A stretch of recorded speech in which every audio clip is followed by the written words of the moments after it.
Ekovizija.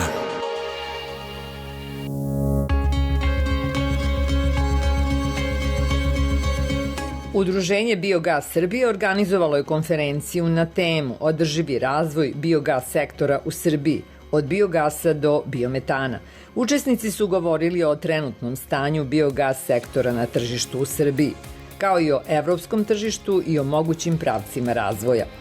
Biogas tehnologija se rapidno menja, te je biogas sektor trenutno na prekretnici. Dešavaju se promene na svetskom nivou i logički nastavak sektora je biometan.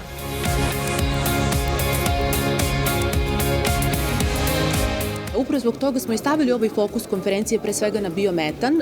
Doveli smo i naše kolege, stručnjake, eksperte iz Nemačke biogas asocijacije i inače evropskog lidera u biogasu, da čujemo kakve su njihove iskustva sa biometanom i šta je to što bismo mi mogli da preduzimamo upravo da pokrenemo taj sektor biometana, da diskutujemo o zakonskoj regulativi koja bi trebala da se usvoji, da dobijemo dozvolu da obrizgavamo biometan u nacionalnu gasnu mrežu. Samo ću da dodam, biometan je odlična zamena za prirodni gas i biometan se dobije iz biogasa pročišćavanjem do nivoa metana. Tako da je to jedan sledeći logičan korak našeg sektora i nadamo se da ćemo i upravo i ovom konferencijom doneti neke zaključke koje će biti interesantni nadležnima upravo da počnu da razmišljaju u tom pravcu.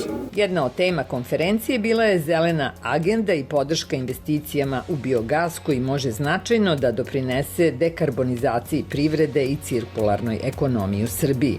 Sektor biogasa i sektor poljoprivrede tesno sarađuju. Naslonjeni su jedan na drugi i zato je važno da što veći broj poljoprivrednih proizvođača bude upoznat sa ovom tehnologijom. Mi želimo da priučimo što veći broj poljoprivrednika upravo da čuje ovu priču o biogasu, o biometanu, da se opredele upravo da investiraju u biogas postrojenja, da pre svega zbog ekološkog faktora, odnosno zbog zbrinjavanja svih ostataka koji se generišu u poljoprivredi. Pre svega to je stajnjak, svi znamo šta stajnjak radi, kakve probleme u stvari stajnjak prouzrokuje, emituje se gas metan u atmosferu, gas sa efektom staklene bašte, koji je čak 22 puta razorniji po atmosferu od CO2, tako da svi ostaci iz poljoprivrede, pre svega stajnjak koji se generiše na farmama, žetveni ostaci koji se često spaljuju, sve to može da se zbrine u biogas postrojenju, da u biogas postrojenju dobije svoju ekonomsku vrednost u obliku proizvedene električne i toplotne energije i naravno potencijalno biometana, to je nešto za što se mi zaista zalažemo, kao što sam rekla i na ovoj konferenciji danas, i kao jedini ostatak od procesa dobije se visoko kvalitetno organsko đubrivo.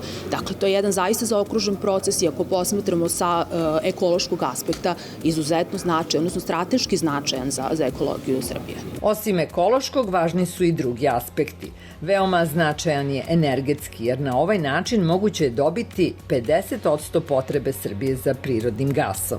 Ukoliko uzmemo u obzir svu sirovinu koja može da generiše poljoprivreda u Srbiji, kao što znamo po nekim dostupnim podacima, 65% teritorije Srbije upravo čini poljoprivredna površina i ukoliko bismo iskoristili sve ostatke iz poljoprivredne proizvodnje, mi bismo mogli da imamo instalisano 500 megavata iz biogasa. Što bi značilo, ako se sav taj biogas prevede do nivoa biometana i ako se iskoristi kao zamena za prirodni gas, time možemo da podmirimo 50% potreba Srbije za prirodnim gasom, što smatramo da je zaista strateški značajno za energetiku Srbije. Udruženje Biogas Srbija ima partnerski sporazum sa Nemačkom biogas asocijacijom, a Nemačka je lider u industriji biogasa u Evropi. Tako smo spojili nemačku stručnost i iskustvo sa ambicijama i potrebama Srbije. Na konferenciji gosti su bili predstavnici Nemačke biogas asocijacije. Dirk Bons za našu televiziju govorio je o situaciji na tržištu Nemačke i Evropske unije.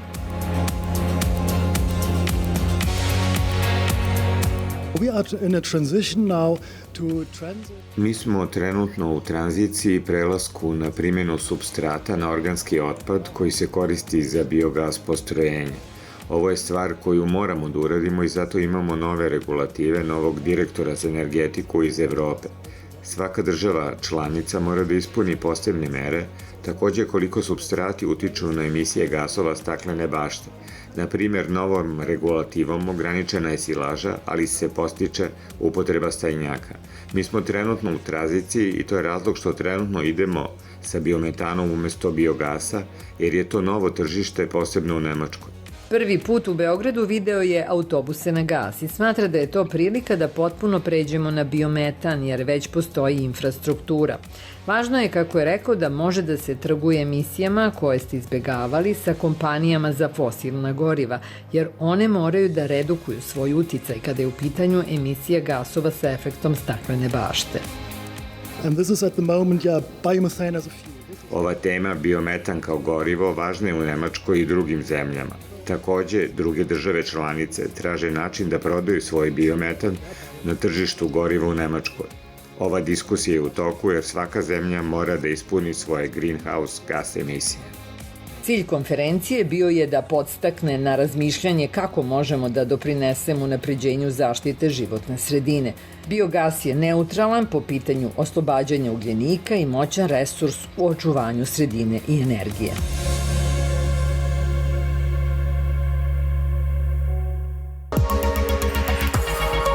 Ekovizija.